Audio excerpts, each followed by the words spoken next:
Welcome to Soul Academy podcast.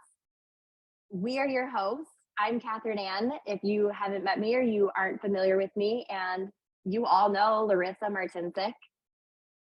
We are so excited for this. This is the third podcast that I've hosted, actually. Larissa, I don't know if you remember that there was one before Murder and Mediumship.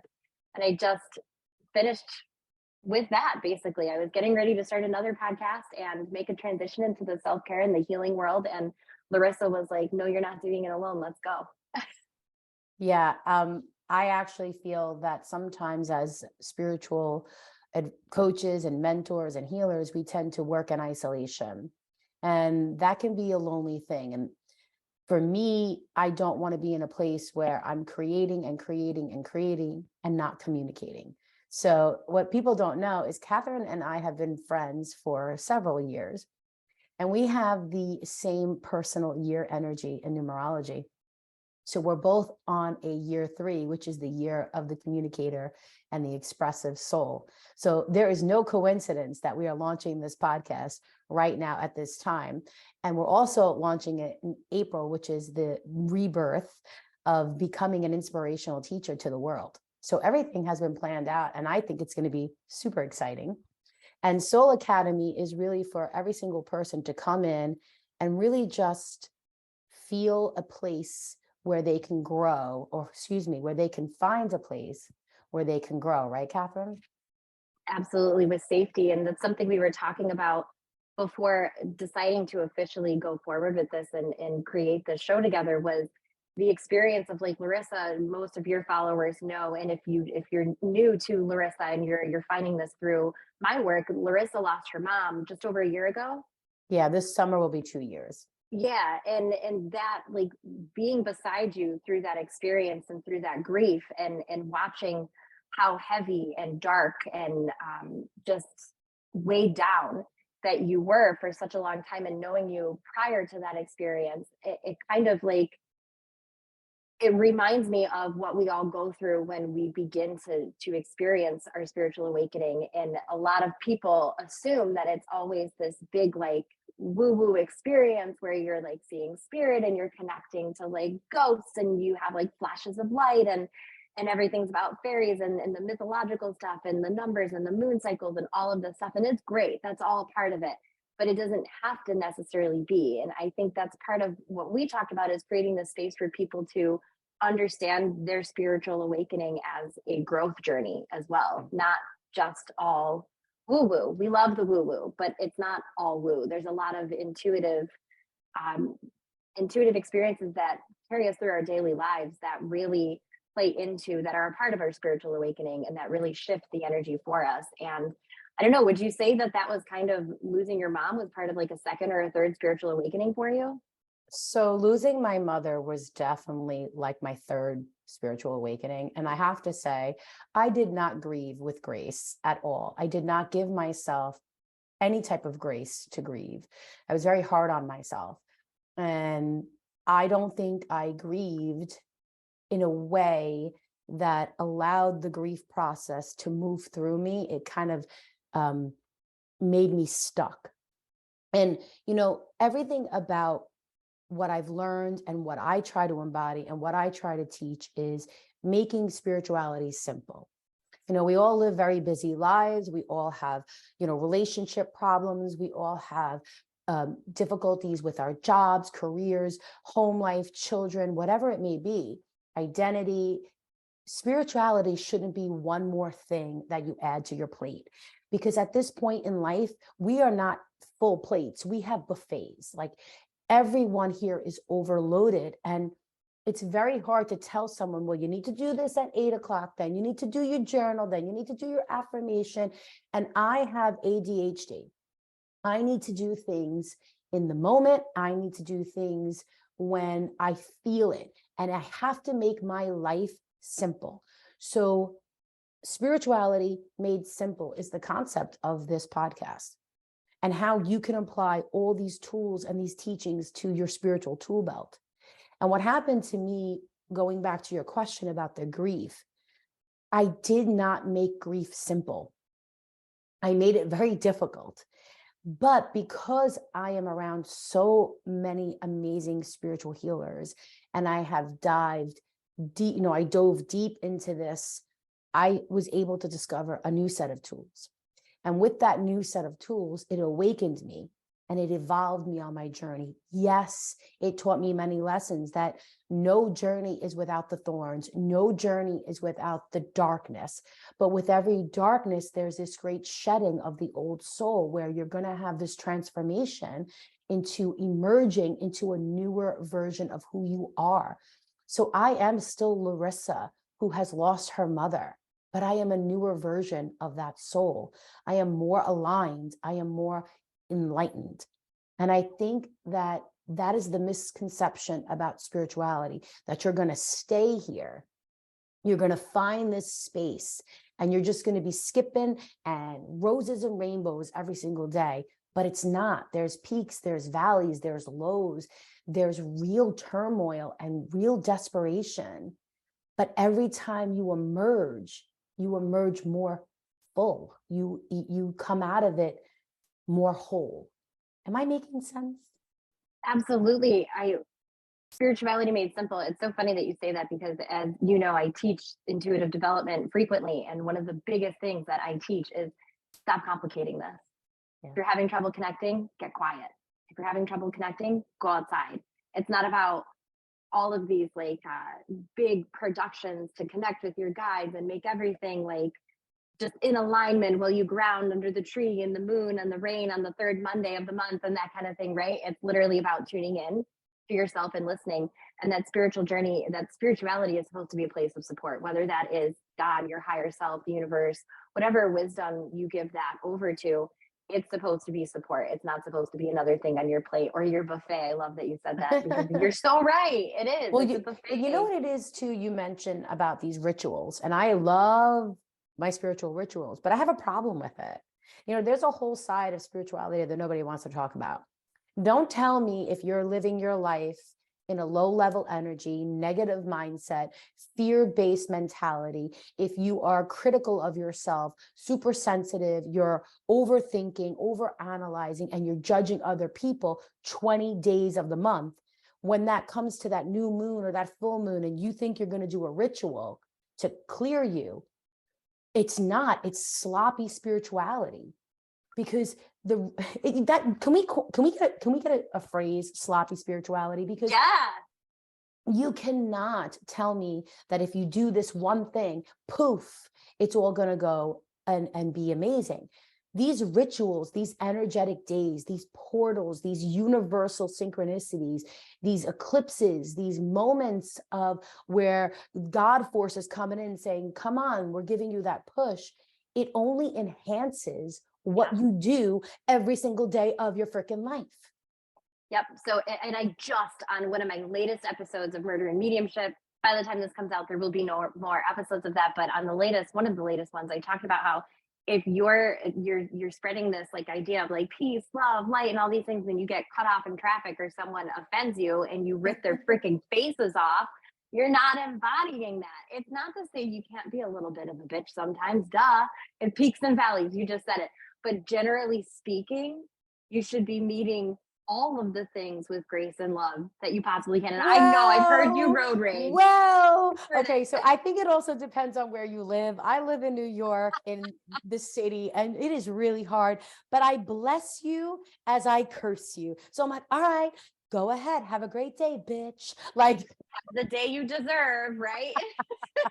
Well, it's interesting because my husband always says, Larissa, you're not all light and love. You're not woo woo.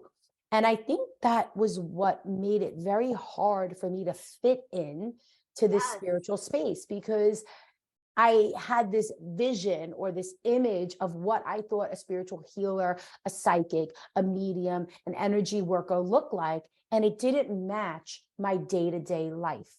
However, I am probably one of the most spiritual people you will ever meet. I don't know how to drop spirit. I don't know how to have a conversation without dropping spirit in. If you're with me for 5 minutes, I'm going to put the spirit on you. It's just a part of me. And that's when I realized spirituality has to be simple. So what are some of the things that I do? And Kathryn, I want you to share some of the things that you do that make it simple. Every morning before my feet hit the ground, I spend 5 minutes on my beautiful satin pillowcases, and I sit there and I create I am statements of positive energy. I am beautiful. I am healthy. I am releasing and detoxing all of this harmful chemicals within my body. I am that woman who moves throughout her day and helps other people. I am always happy. I am always kind. And this is how I start my day. And then I move it into a moment of gratitude. And then I move it into an intention with spirit, where I'll say, Spirit, I'm about to launch a podcast today. I need your support and help to make me speak in a way that it impacts other people, whatever it may be. That is a non-negotiable. My day starts that way every single day. What's something you do? This is, again, simplifying it. And it doesn't have to feel, this is something that you do that a lot of people do daily that doesn't maybe connect to them as a spiritual experience. I go for a walk every day without my headphones in. Ooh. I go for a walk. Yeah, that's the clincher. I listen to the birds. I walk and I inhale and I listen. And I give myself at least, it's usually like a 40-minute walk or so. So the first 20 minutes it's silence. And then sometimes I get the itch and I'll call my mother. I love my mother. So I have to call my mom, or I'll call, sometimes it's you or whoever it is. But for the most part, I will accept calls. I don't typically place them on my walk. So I absolutely, unless again, it's my mom, taking that walk every day. Yeah. And I haven't done it yet today either. It's completely a non-negotiable for me as well. And even if like the kids are all getting ready for bed and my husband's like getting them ready and he knows I didn't take the walk yet, he's like, go, go do it. Cause he knows I need that headspace. That's See, my now I meditation. like to walk, but I like to walk with Pitbull in my ear. And I like to do the hot girl walk. You ever do the hot girl walk? Yes. I am so I have hot. not, I am but I know so what you gorgeous. mean. I have the best body. Look at my butt. It's so funny because you flip that and you take like my yoga practice. I practice at least 5 days a week, sometimes twice a day. And I think a lot of people wouldn't know that about me because I am kind of a hothead and I am absolutely a little bit of a spitfire. And I know that about myself, but I hit the mat to really release. And I lately, especially with as much as I have going on in my own personal life, I'll hit the mat, whatever pose will hit just right. And I'll start crying. And it just is such a Wow. release. But if I am doing yoga without like an instructor and it's just like music in my head, it's so funny because it's usually some really heavy rock music as well. So you would think it's supposed to be like peace, love, and butterflies. And instead it's like had like 9-inch nails or something. So everyone I need to start doing yoga, but for me, I feel like power yoga and stretching is more for me. However, and this is where spirituality made simple, right? My home is a source of like, it sends my ADHD into overdrive. Mm-hmm. So if you tell me to go downstairs and put the mat, I might put it here, but then I look over there and I see a load of laundry that has to go in. And then I look under the table and I see I need to sweep. So there's too many distractions. So for me, I have to actually leave the house.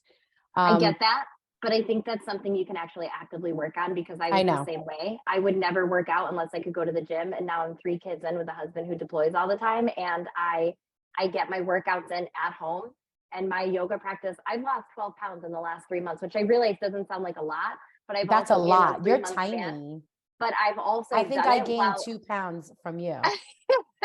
I've been increasing my calories too because I wasn't eating enough. So I increased calories, started doing yoga. I ride the Peloton every once in a while, not enough. And I walk every day 2 miles and I have lost that weight. And listen, I nourish my body really well for the record, but I also drink whiskey every weekend. So I gotta, there's like give it a take. I'm not giving up my tequila. You can forget it. And yoga. I'm an old man, I guess. I don't know. Well, you know, what's interesting is because I think you and I just having this conversation might help someone see that spirituality is a very unique experience. It is. And what works for me may not work for you. And what works for Kathryn may not work for me. And I think it's about exploration. And I would really love to challenge everybody to take some of these ideas. So let's go through a list of ways that you can make spirituality a simple process in your everyday life. I want to start with the mind. Okay. So let's not, Kathryn, you can do the body. I'm going to take on the mind. Oh, I got the body. Okay. So one of the things that I feel is a positive mind, but more about a focused mind. So I really feel to be spiritual, you have to stop thinking about what was, what is, and focus on what will be. So these I am statements are extremely powerful. And I love creating I am statements, affirmations, and gratitude lists and intention setting. So that's something you can journal and do every single day. I always tell my clients when I work with them, usually they're busy, high, entrepreneurs, they've got things going on, children, they really don't have time. And I always say to my clients, there is a reason Audible was discovered and created. You can really spend 20 minutes a day is all you need to listen to a spiritual teaching, a spiritual law, the universal laws, or a spiritual concept in your car while you are driving to soccer or work or while you're walking. It is about multitasking. So that's like definitely something I always fill your mind, fill it with all this spiritual enlightenment. Some of the greatest teachers that I am obsessed with are Dr. Dyer. Another new one that I absolutely am obsessed with is Jeffrey Allen, Louise Hay, Abraham Hicks. We also have teachings of Theo. There's so much out there. Dolores Cannon. You can just, the list is just endless. So 20 minutes a day to improve your mind. That's my number one tool. I think that with the book, with books too, I would like to say that it's okay to take a break from those spiritual teachings too and listen to something that's just going to bring you joy, because I think we can overrun ourselves with that sometimes. That's a good point. And it doesn't have to be like so instruction based, right? So just once in a while, I'll pause from like learning about trauma or psychic stuff or like my spiritual journey and work and just listen to something for my own entertainment purposes instead. Oh, someone says it's their birthday today. Happy birthday. Happy birthday. I'll delete that from the show, but I had to. It's my son's 6th birthday today too. I do think taking a break is important. Because there is something called spiritual overload. Yeah. So with the body, you guys, I think this is going to come from left field for a couple of people here, but I'm going to go ahead and say it.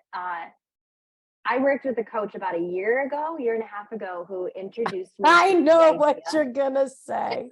I know what you're going to say. I'm sorry to interrupt. Okay.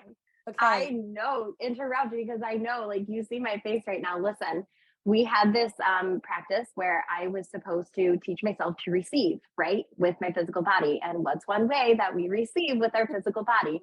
Through sex. And so it was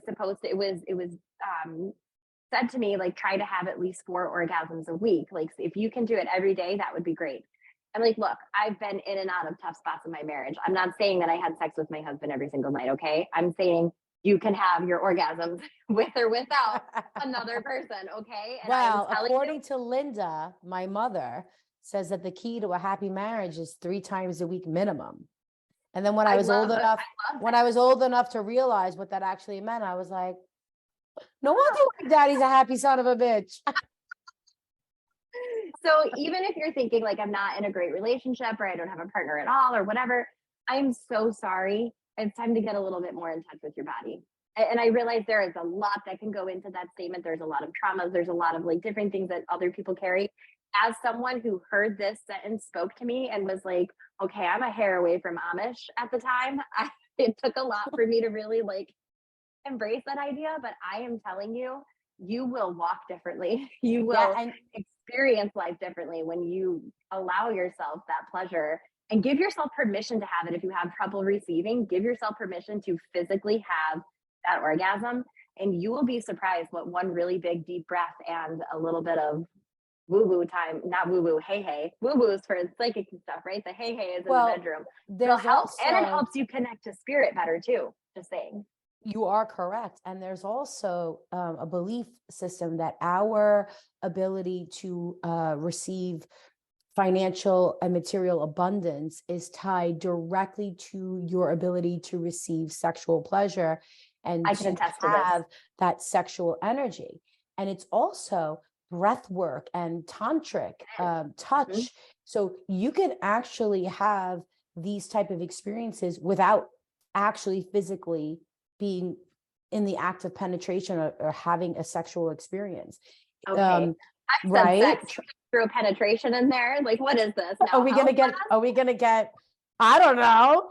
I don't want to get flagged on a podcast of like a podcast Yeah. naughty list. We'll This is just my like first time. I don't know what I can say, Kathryn. Shit. no, there's a little check mark, explicit content. Don't worry. It's like always highlighted on mine. So you're good. There's no escaping it. I just had to giggle at that like a 15-year-old child.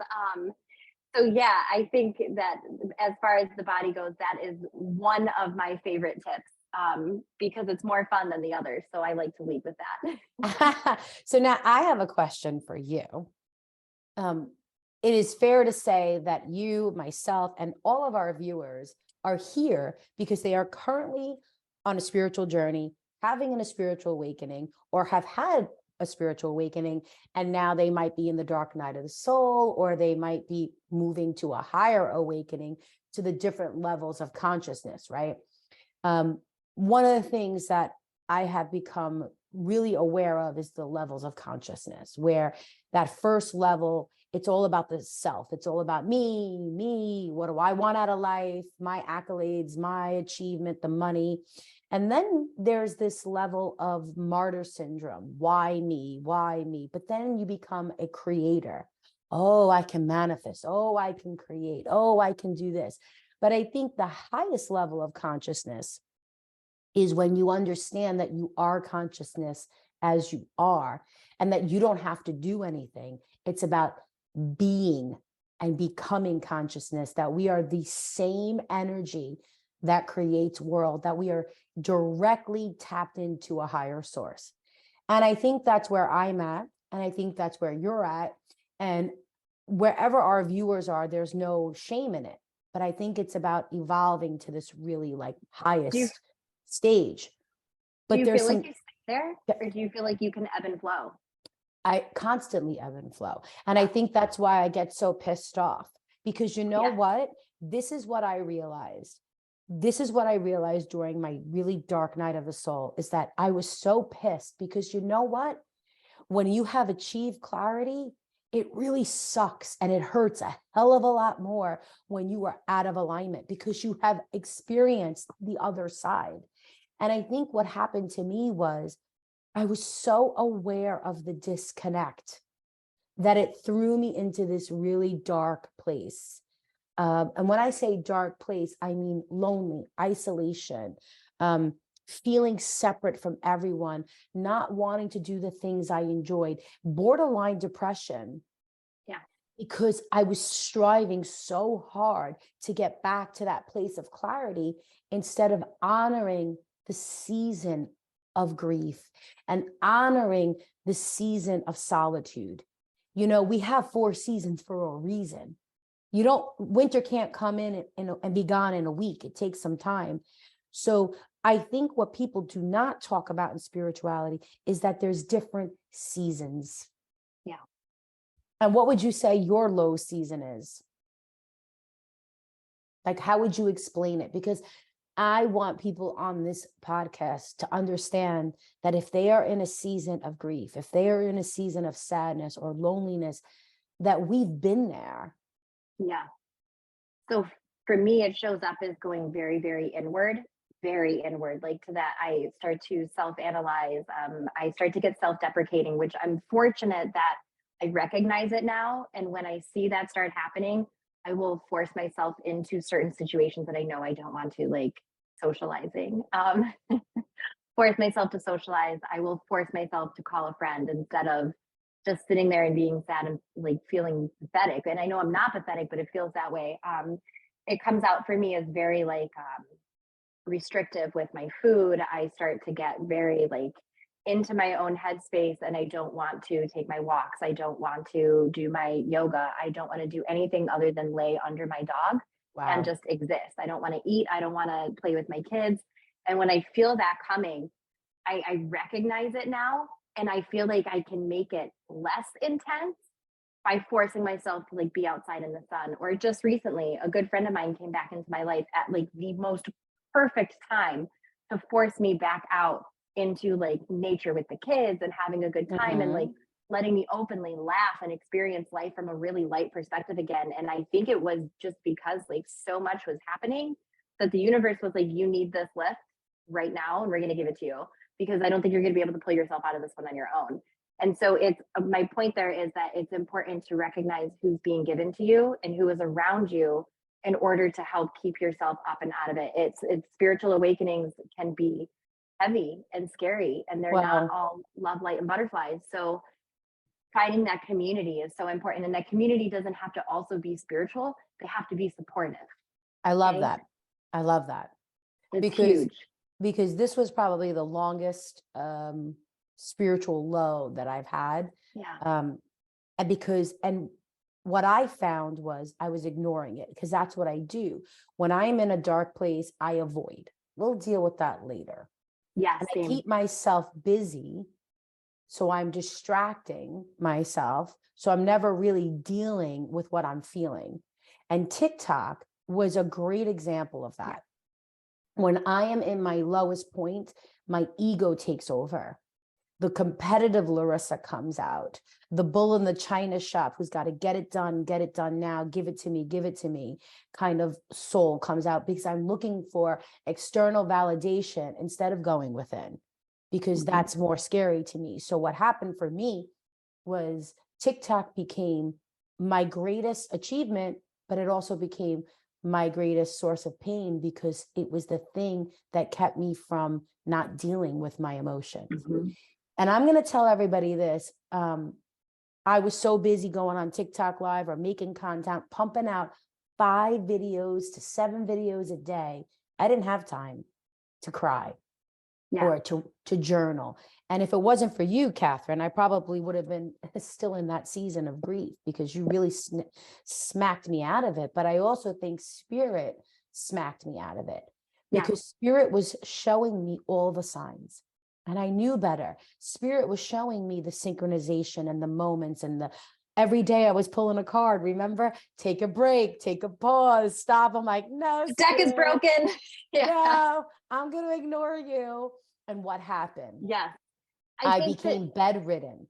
yeah, I got really became sick. bedridden. I got really sick. I was covered in head to toe with hives and rashes. And spirit was like, "Oh, you won't stop? We're going to stop you."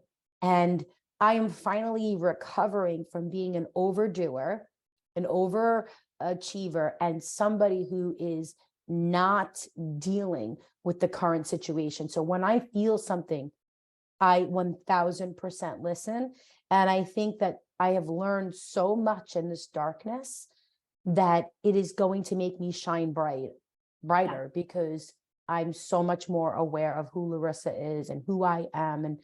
And I think that's the goal for you too. When you came out of your awakening, you all of a sudden knew who Kathryn was. I didn't even realize I was going through a dark period like that. Like, I got to be honest with you.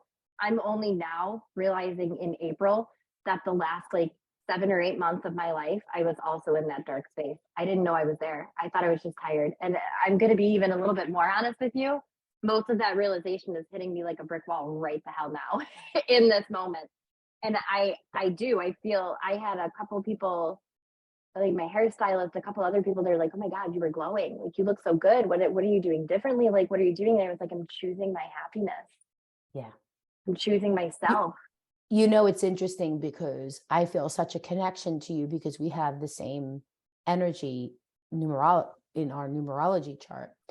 And there's no coincidence that we're feeling this now, because we both were going through the dark night of the soul in 2022, and we're both coming out of it now. We went through it in very different ways.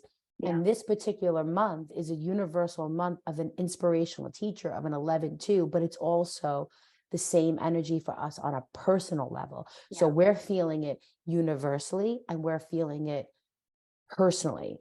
And I said to you, we have to launch this podcast on April 11th because it is the luckiest day of the year. So that is what we're doing. Larissa walks in basically, and like, what was it, a couple weeks ago, just for you guys to really understand our dynamic here, which you'll get to know obviously over the hopefully years of this show to come. But she calls me the one day, she's like, I want to start a podcast. This is how Larissa does everything. And you're like, okay, how can I help you with it? She's like, well, I want to do it with you. And I said, well, I don't really work well with other people. She goes, okay, but I want to do it with you. I'm like, yeah, I don't think so. And then like a couple weeks later, she says, I really want to do a podcast. I'm like, oh, fuck, I'll do it with you. Fine, let's go. Like, let's just do this. And then, but I did say to you, and then yesterday or 2 days ago, we were like, let's do this. Let's pick a day. And I said, when do you want to launch? And she goes, April 11th. I'm like, Larissa, that's like a week. Like, we need a cover. We need a feed. We need a host. Like, we need all this stuff. And she's like, I don't know anything about that. And I said, all right, I got it. Let's go. Let's do it. Let's do this. And so here we are. And I can't wait for all of you to be on this journey with us, because we say all the time we should be recording our conversations. So now here it is. We have some really good conversations. We really do. We do. A lot of spiritual ass kickings. And you need someone like that in your corner, especially when you are us. Yeah, it's interesting because I feel like sometimes on the spiritual journey, you can't go to your spouse, you can't go to your best friend, you can't go to the people in your physical world. And thank God for social media. Thank God, because this is I think it's the greatest spiritual tool. So whether you're listening to our podcast, which I would encourage you to do just because, I'm an Aries and we want you to listen to our podcast. So do what we said. Yeah, exactly. But if it's not us, then you have to find who's right for you. No one should go through the spiritual journey alone. Who wants to do life alone? If you think you want to do life alone, you're hiding from something. That's what I think. Ooh, say that again. If you think you want to do life alone, you're hiding from something. Oh, that was good. Kathryn, that was a banger right there. Hey. No, that is so true, because you're avoiding. Because if you're going through life alone, then people won't see what you're really dealing with. Yep. It's funny. Had some really profound friendships affecting my thought processes there lately. Ooh, and that's been one of the biggest things. Tell us. That I have learned in this friendship is the two of us are in very similar places in our lives, having different experiences that are very similar. And this person came into my life at a time where I needed a mirror image of myself, and everything that I'm telling this person about their own experiences, everything I've needed to hear. So as someone who has said, if I ever have to go through this again, if say my marriage doesn't last or something doesn't work out in that regard, I want to do this alone. I'm never doing this again. And I realized in hearing this person echo that back to me, I was like, you know what? No, I don't want to do this alone. I want to do this with someone who sees me, who values me, who understands me, rather than just puts up with me and pacifies me and just coexist next to me. I said, you don't want to do this alone, dude. You want to do this with you want to do this with someone who gets you and sees you. And you haven't done that yet because you're afraid to be seen and seen. So wow. You don't want to do it alone. No. You're just afraid of something. But yet so many of us choose to only show people the good stuff. We never show people the bad stuff. And romantic or otherwise. Don't think I'm speaking just in romance terms. I mean, even your intimate friendships. I work with so many clients, women especially, who have a really hard time making lasting, strong, profound friendships where they can be vulnerable and so fucking transparent because they're afraid of being judged by themselves and by that other person. And before you're even giving that other person the chance to judge you, you're not showing up as yourself. So you don't even know how they would embrace you or how they would accept you. Speaking of friends, let's talk about how many you've outgrown. Yeah. Wow. I think that's one of the hardest parts of you. Yeah. Well, I think that's one of the hardest parts of the spiritual journey. You're going to lose people. You will. And that's something that I've been reading this book. I hate the title. I love the message. The book is called There's a Hole in My Love Cup. I mean, come on, man. But that is so cheesy and awesome. I know, but he's a phenomenal What author? His name is Ben Aronson or something like that. He's on TikTok. He's known as Badass Counseling on TikTok. I hope he hears this because I have a huge therapy crush on him. He's phenomenal. Okay. He's got a nice voice. I'm just saying. But anyway, he talks about how the only way you're going to have a relationship with someone when you go through these massive changes and these up levelings and this growth within yourself, the people who are going to come with you are also going to have visions and understandings and come to terms with the fact that their beliefs have to change at their core. Because if they don't, they're not growing with you. And he says too, that's where a lot of friendships and relationships start to fail because they're not growing with you and you stop holding space for things that don't serve you. Wow. I love it. Can I share with you a realization that I had when I had my very first spiritual awakening? Yeah, please do. Oh, okay. So when I had my first spiritual awakening, it was my very first encounter with spirit. And that we'll do a whole nother episode on this, but this was when my son was born 2 months premature and had a near-death birth. And I had an awakening that night where I was met by spirit. Okay. So we're just going to start there. And then on that journey, I was really trying to help my son develop. And within 2 years, my father passed. Okay. Now my father passed. I'm devastated. And I go on this spiritual quest to connect with him. So that started the studying. And I'll never forget, here I am, a mom of 3. I have a now 2-year-old, a 6-year-old, a 5-year-old, and an 8-year-old. I have a very nice life, but I'm not happy. And I started to look around me and I started to see, wow, I'm not doing enough in my life. I saw some people around me that were older than me, and they basically had the same life I had. I was a stay-at-home mother, and they seemed hardened. They seemed bitter. They seemed angry. And I kept feeling like, when I'm 60, what will I have done with my life? I'm supposed to do more. I'm supposed to be more. I'm supposed to share more. But in this awakening, it was like I felt like I had this need to find a bigger community and connect. I was happy doing all of those things, but I didn't feel fulfilled on the inside. So like you said, I felt like I was being called, Kathryn.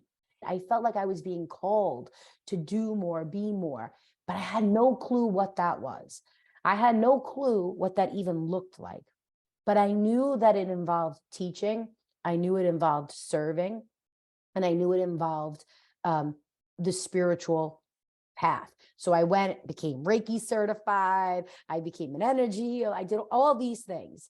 And I can honestly tell you that over the last 10 years, the way I started is not the way I am right now.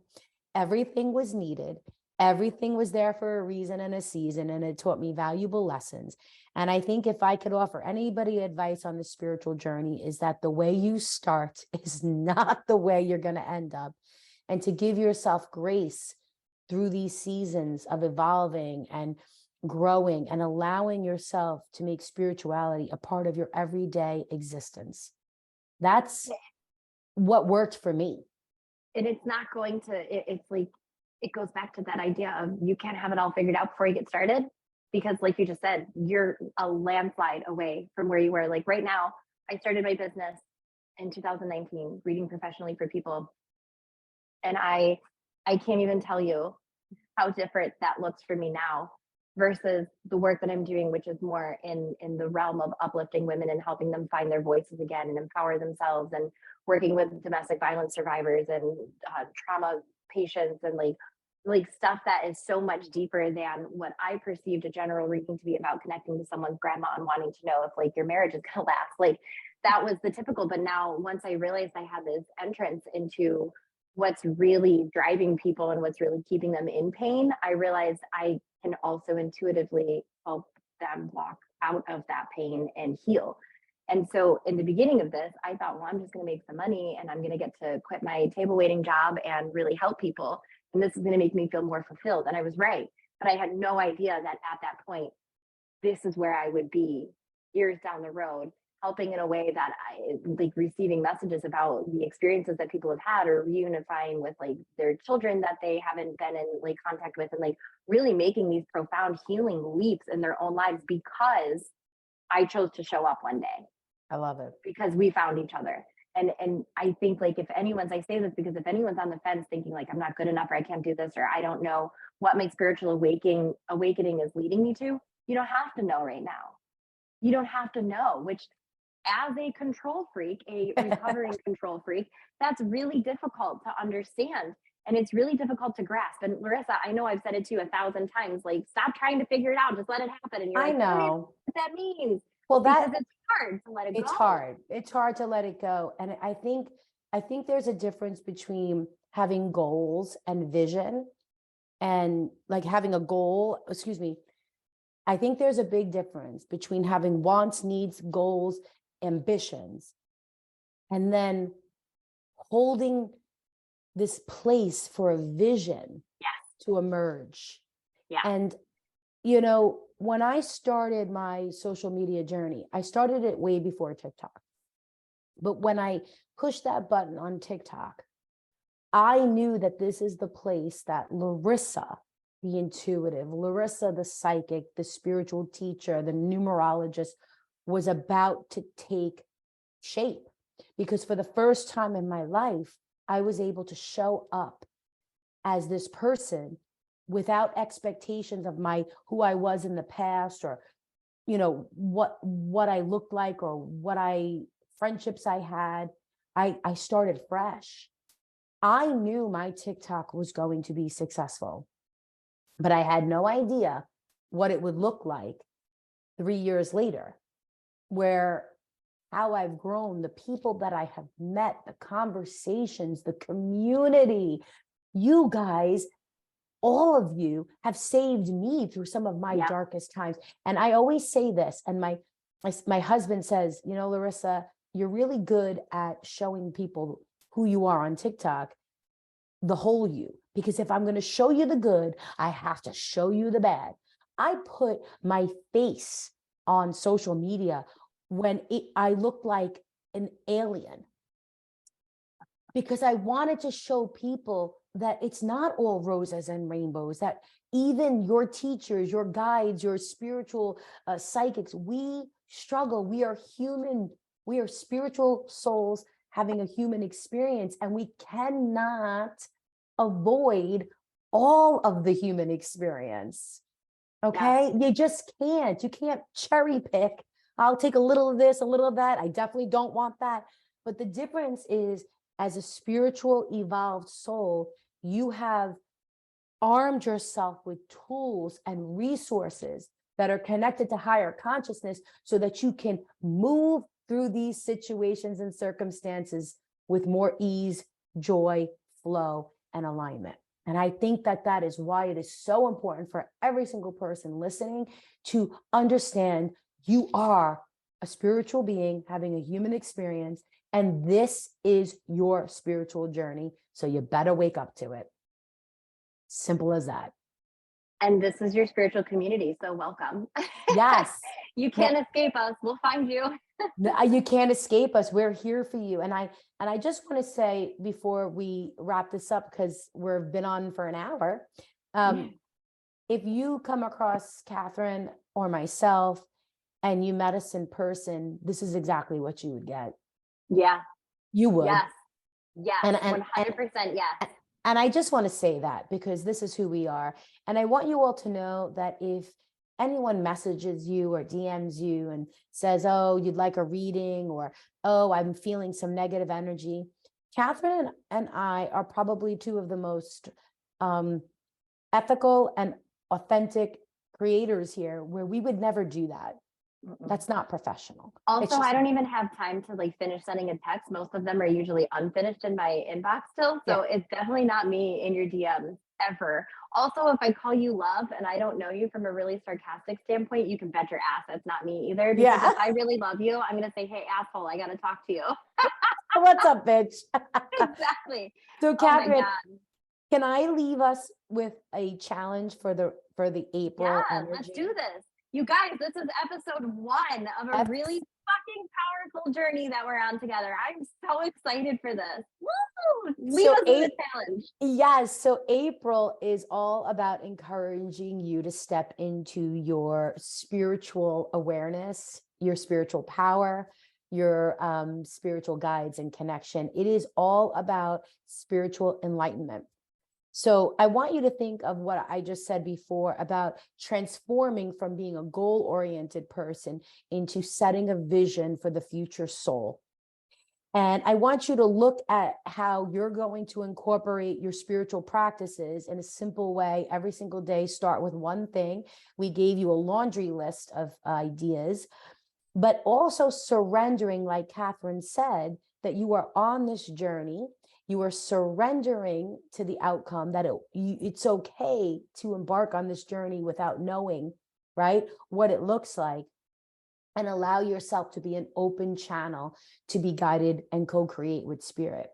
So here are some questions that we're going to leave you with, because these questions are going to help you create the vision for your spiritual journey. The first question would be, what is it that is wanting to emerge through me? What gifts want to emerge from me? What gifts can I give to this world? What must I become in order to manifest the vision that is beginning to emerge? And what is it that I already have inside of me that can be in service to this greater vision? What do I need? And this is the most important one. What do I need to let go of that no longer serves me, so I can become the best version of who I was born to be? And I want you to hold those questions for the rest of this month and really think about them and really journal on them. Because if you do this work, the person that you will be in April 2024 will be an amazing soul who's here to uplift, inspire, and serve others, whether that be within your family, within your work environment, within your community. You can make a difference.